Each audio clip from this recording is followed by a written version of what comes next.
కన్న కేసీఆర్ ప్రశ్నకు రేవంత్ ఎందుకు సమాధానం ఇవ్వలేదని మాజీ మంత్రి హరీష్ రావు ప్రశ్నించారు. చిట్చాట్లో రేవంత్ అన్ని అబద్ధాలు చెప్పారని అన్నారు. బీఆర్ఎస్ పాలనను అనేక మంది ప్రశ్నించారని చెప్పారు. సొంత పార్టీ నేతలను తొక్కుకుంటూ పోయిన చరిత్ర రేవంత్దని విమర్శించారు. రేవంత్ కు నీతి అనేది లేదని, చొక్కాలు మార్చినంత ఈజీగా పార్టీలు మారుస్తాడని మండిపడ్డారు. ఆయనే స్వయంగా చెప్పిండు, నా సొంత పార్టీ నాయకులనే తొక్కుకుంటా పెరిగినోన్ని అని నువ్వే చెప్పినావు కదా.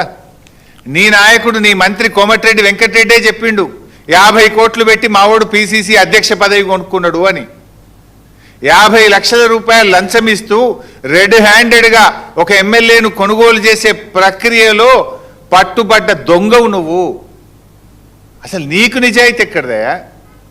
మా దృష్టిలో ఒక పార్టీ అనేది తల్లి లాంటిది, పార్టీ అధ్యక్షులు ఒక తండ్రి లాంటి వారు. 25 సంవత్సరాలుగా ఒక రాజకీయ పార్టీలో నిజాయితీగా నిక్కచ్చిగా నాయకుడి అడుగుజాడల్లో త్యాగాల పునాదుల మీద ఎదిగిన నాయకత్వం మాది. నువ్వేందే చదువుకున్నది బీజేపీ లాంటి నువ్వే చెప్తివి,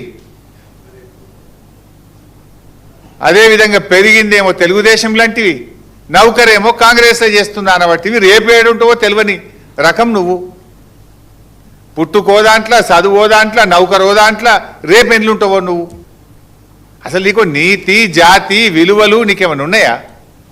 పైసలు పెట్టి పదవి కొనుక్కుంటావు, పూటకో పార్టీ మారుస్తావు. చొక్కాలు మార్చినంత ఈజీగా పార్టీలు మార్చిన నాయకుడు రేవంత్ రెడ్డి. అరే మేము సిల్వర్ జూబ్లీ జరుపుకున్నాం, ఎమ్మెల్యే పదవిని మంత్రి పదవిని మా నాయకుడు ఆదేశిస్తే గడ్డిపోచల్లాగా త్యాగాలు చేసిన చరిత్ర మాది, వెన్నుపోట్లు పొడిచిన చరిత్ర నీది. నీకు